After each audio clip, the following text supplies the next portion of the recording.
তাহলে জেনে রেখে দিন, সালামের উত্তর না দেওয়ার কারণে কিন্তু আপনি গুনাহগার হবেন।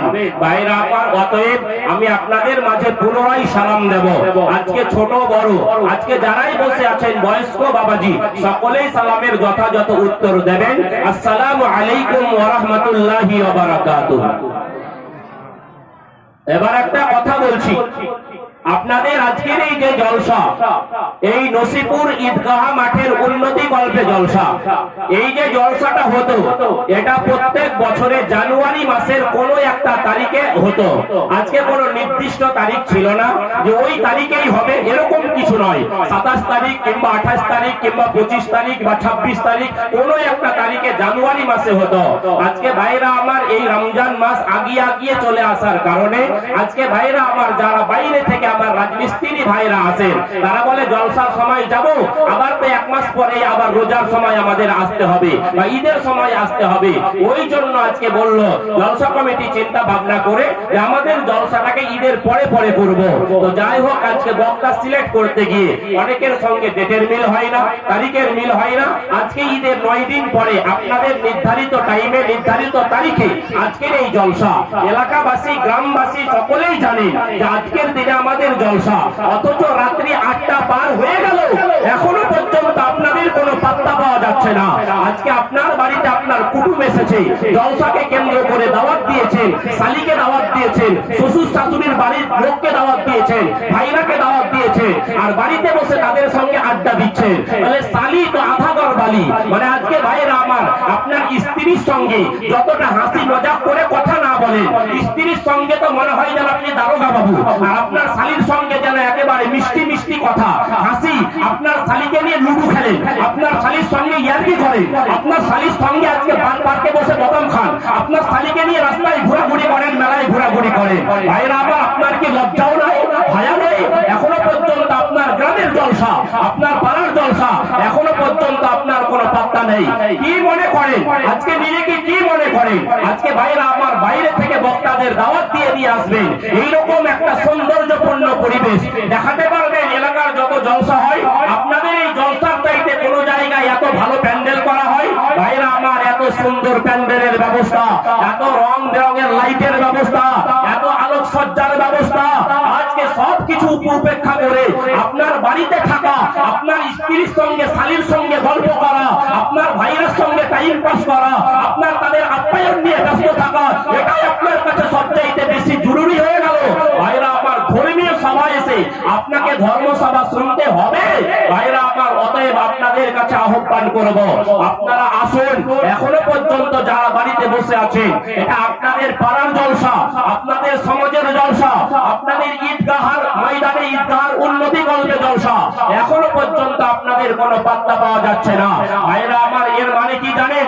এর মানে হলো যার বিয়ে তার খোঁজ নাই, পাড়া পড়শির ঘুম নাই।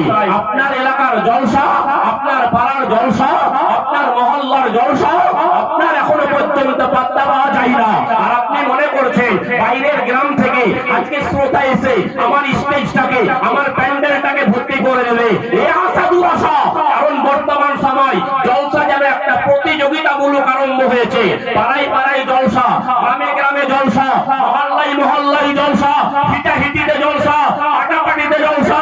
আরে তোরা কত দামের বক্তা নিয়ে এসেছিস? না তো 15,000, 15,000 টাকার বক্তায় হয়? আরে 25,000 টাকা বক্তা নিয়ে এসে জলসা করাবো, 50,000 টাকার বক্তা নিয়ে এসে জলসা করাবো। তোরা কি জলসা করেছিস? এর চাইতে দামি বক্তা নিয়ে এসে জলসা করাবো।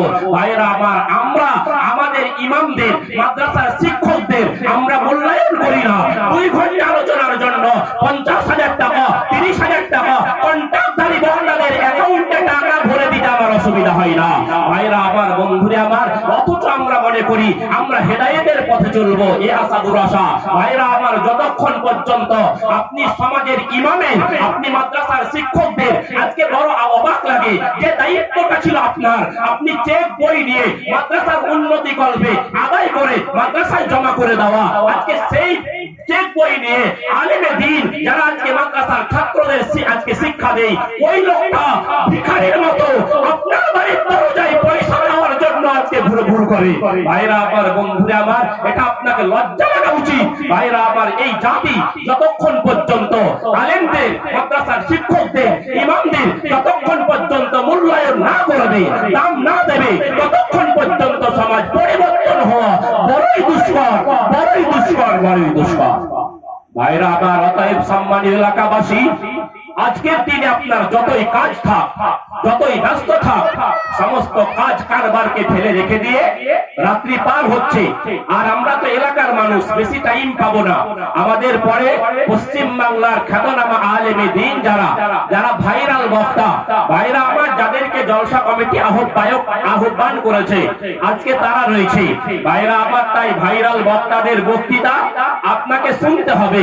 ভাইরা আমার, যাই হোক, অতএব সব দিকে খেয়াল রেখে সমস্ত কাজ কারবার ফেলে রেখে দিয়ে আপনার এই আজকের দিনটাকে একটা গুরুত্ব দিয়ে প্রত্যেকেই আপনারা ধর্মসভায় চলে আসুন।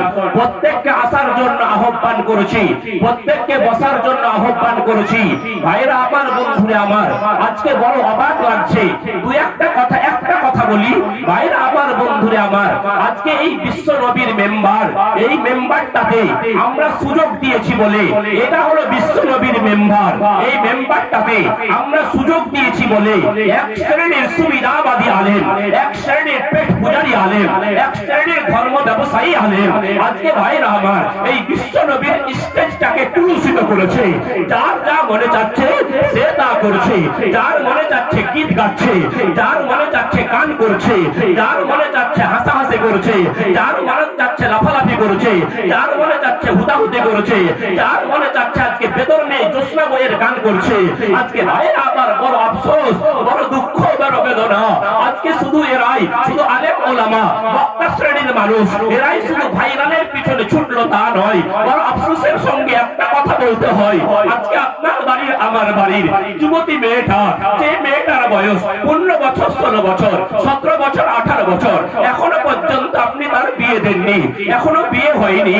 ওই মেয়েটা আপনার কাছে বাইনা ধরলো, আব্বু আমাকে একটা মোবাইল কিনে দিতে হবে।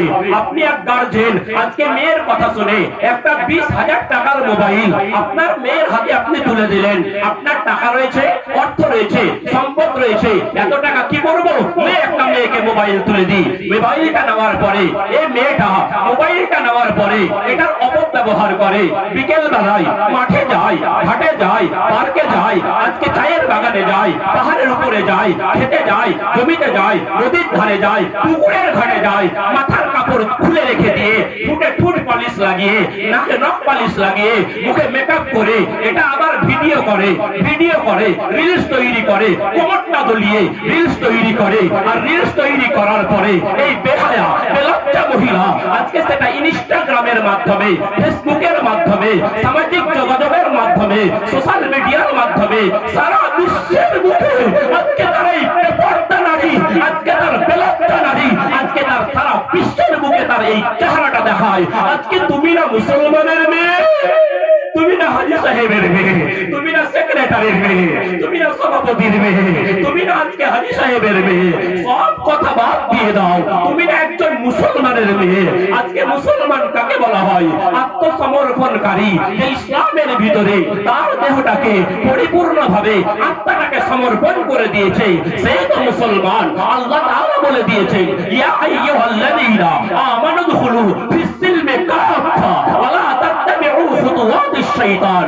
আল্লাহ তাআলা বলে দিলেন, হে ঈমানদারগণ, হে মুমিনগণ, হে বিশ্বাস স্থাপনকারীগণ, আজকে তোমরা পরিপূর্ণভাবে ইসলামের ভিতরে, আজকে তুমি প্রবেশ করো, ইসলামের ভিতরে পরিপূর্ণভাবে অংশগ্রহণ করো, দাখিল হও। ওয়া লা তাত্তাবিউ খুতুওয়াতিশ শাইতান, তোমরা শয়তানের পদঙ্ক অনুসরণ করো না। আমরা মুসলমান ঘরের মেয়ে আজকে শয়তানের পদঙ্ক অনুসরণ করে। তোমার ভিতরে যদি ইসলামের ন্যূনতম বিদ্যা থাকতো, তোমার ভিতরে যদি ইসলামের ন্যূনতম জ্ঞান থাকতো, তুমি বেহায়া, আজকে তোমার এই নগ্ন দেহটা, অর্ধনগ্ন দেহটা